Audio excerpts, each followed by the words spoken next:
Hello Calc 3, welcome to the second half of section 12.3 on the dot product. Last video we used the dot product to find the angle between two vectors, and in this video we're going to use the dot product to define the projection of a vector v onto a vector u. So let's get right into it with vector projection. First off, let's let u and v just be two arbitrary vectors in space or in the plane, and I have them drawn in the diagram below, and they have the angle theta between them.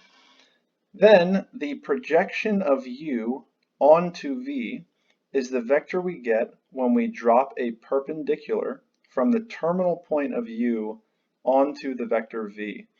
So look at this diagram that I have drawn here. The perpendicular is that red dotted line going from Q down to the point R, and I still have both vectors u and v drawn in the plane.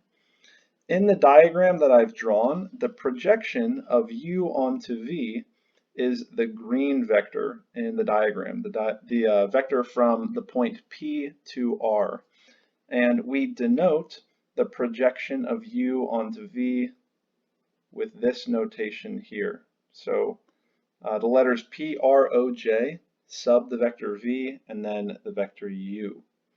And if you want to, you can think about the projection of u onto v being the component of u in the direction of v.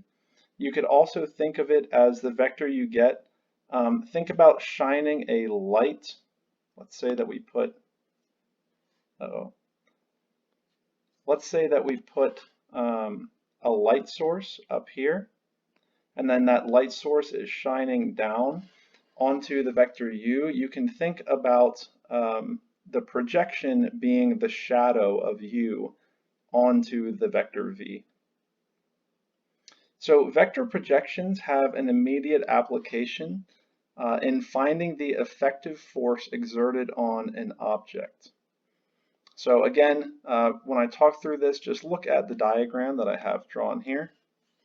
So we have a box in green on the ground, and then we have a force being exerted on the box in blue, represented by the vector F, and the motion of the box is in the positive x direction. So that's represented with the vector v. So we're pulling a box in the positive x direction. But notice that our force F is not pointed in the positive x direction. There's actually an angle between the force F and the positive x direction, or an angle between the force F and our velocity vector for the box V. So let's go down to this other diagram that I have drawn. Here I put in the angle theta, which represents the angle between our vector F and our vector V. And the effective force of F applied on the box is the vector red that I have drawn. So notice that the effective force is the projection of F onto the vector V. I'll draw this in again. So what do I mean by the effective force? I just mean the force that actually goes towards moving the box in specifically the x direction. So if you want to move a box to the right and your force, some of the force at least, is going up as opposed to the right, you're not going to be exerting as much force in the x direction as you would if you were pulling directly horizontally to the right. So the effective force is how much of the force is actually working towards moving the box in the direction the box is traveling. So let's find how to calculate the projection of u onto v. Again, most of the argument here is going to be referencing this diagram that I have drawn, so just keep that in mind. So we have our two vectors u and v, and I have the projection of u onto v drawn in red there We also have the angle theta between the two vectors. So let's try and figure out the magnitude of this vector, this projection vector. Well, just using trigonometry and the fact that I have a right triangle formed in the diagram, I know that the magnitude of my vector is going to equal the magnitude of the vector u times cosine theta. And for the direction of my projection vector, the direction is just going to be the same direction as v. So that one's simple enough. So now to figure out how to find the projection vector, the projection of u onto v, we can take a unit vector in the direction of our vector v and then multiply that unit vector by the magnitude that we just calculated for the projection vector. And that'll give us the projection vector of u onto v. So keeping that in mind, the projection of u onto v is equal to the magnitude of the projection of u onto v, which is the magnitude of u times cosine theta, like we already discussed. And then a unit vector in the direction of v, which we talked about, I believe in section 12.2, we know that if we take a vector and then divide by the magnitude of the vector, we get a unit vector in the same direction as the vector v. And now we can simplify this a little bit. So recall that the dot product of the vectors u and v is equal to the magnitude of u times the magnitude of v times cosine of the angle between u and v. And using this fact, we can rewrite the projection of u onto v as follows. We can write it as u dot v divided by the magnitude of v, and then multiplied by our unit vector in the v direction. So here we're really just doing a substitution from the magnitude of u times cosine theta to u dot v over the magnitude of v. And that is because of this statement I have over here, this recall statement.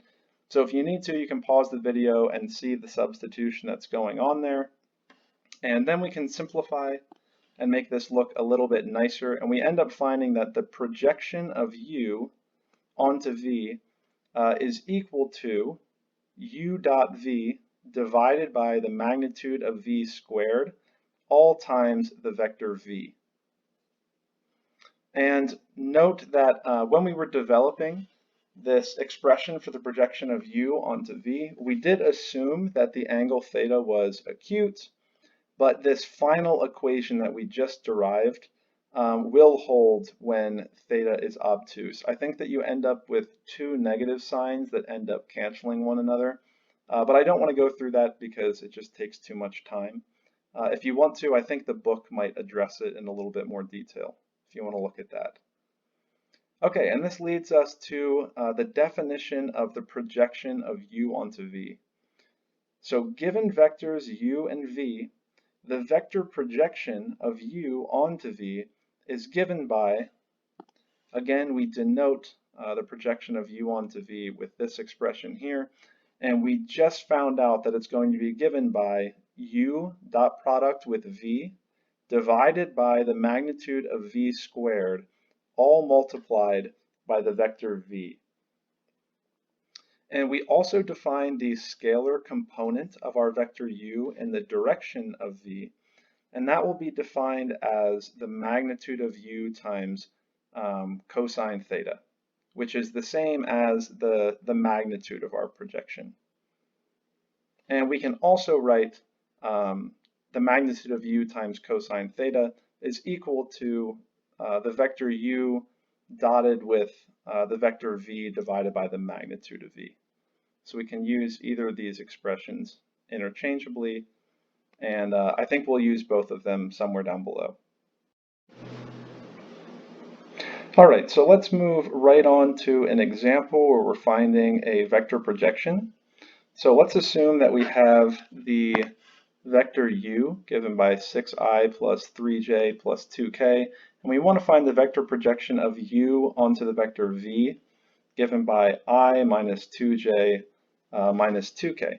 Then we're just going to use the the formula that we just derived up above.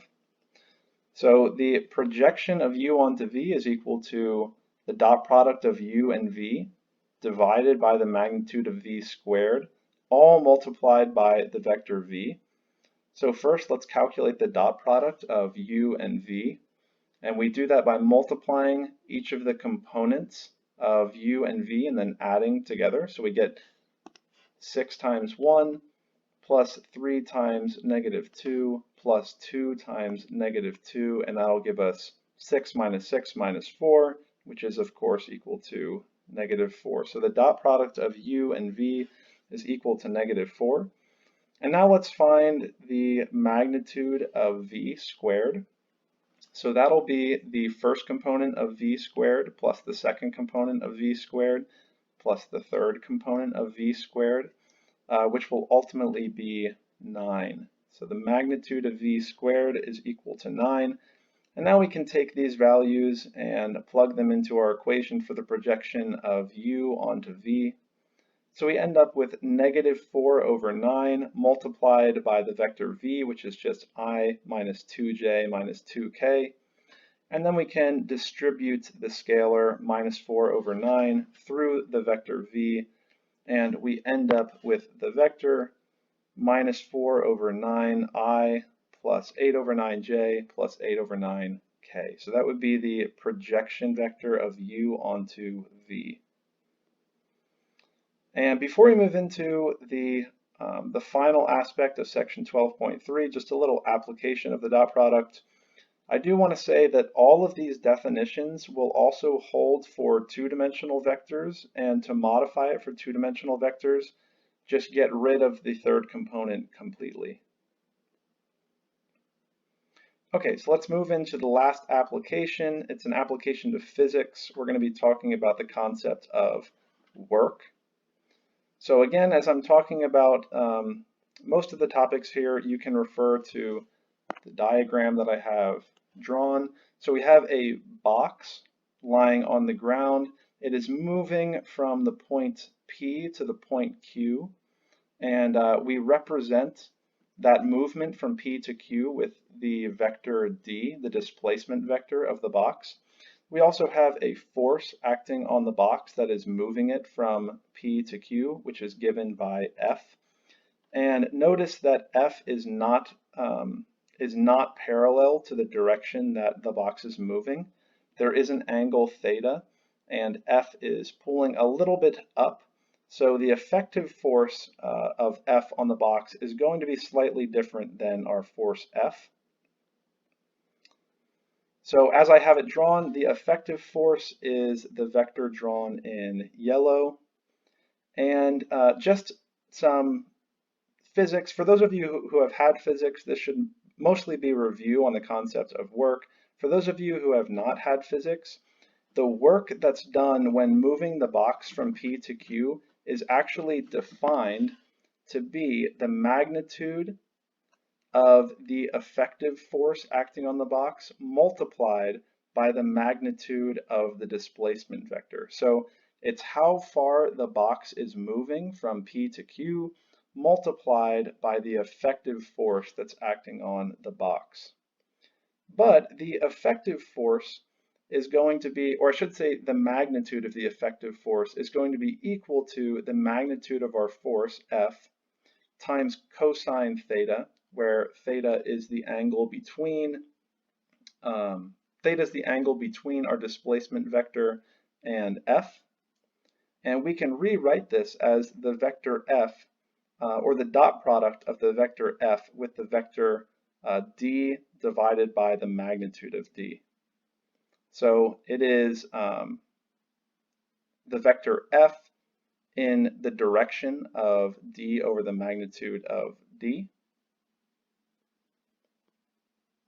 So the work done when we move the box from P to Q is given by this equation down here. So the work is equal to the dot product of our vector F with the vector D divided by the magnitude of D multiplied by the magnitude of D.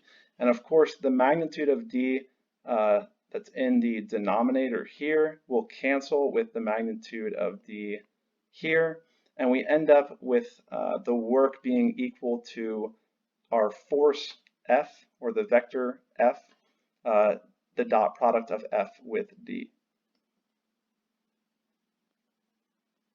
Okay, so this leads to a definition.